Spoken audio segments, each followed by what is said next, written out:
So I'm hoping that if you've ever struggled with the concept of God repenting, that this will give you a little hint to the fact that repentance is a good thing when it comes to God. It means he's relenting hopefully from his judgment, but it can also be used in the opposite way too. He can relent from his mercy if you refuse.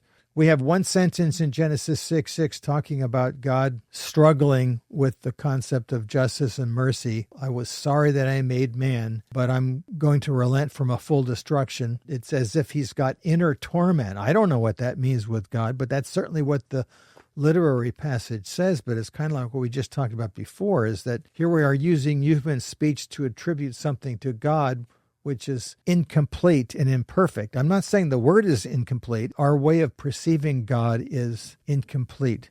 And so I guess my conclusion, and this is going to sound pretty elementary, but I don't see any way around this. I'm kind of glad that God repents in the sense that he has this concept of compassion, because otherwise, what's the use of praying? If I'm asking God, I'm in a terrible predicament, can you help me, God? And then if I feel God's presence, if I feel his compassion on me, why? It's because he's a God of loving kindness and says, I heard you, I'm going to do something about it. And of course, that's the whole point of bringing forth his son. And so this sort of turned me into thinking of God as not this mechanical being that's just, plugging all the things in. It's that he's a real feeling being. And of course, we probably get our feelings from him, duh.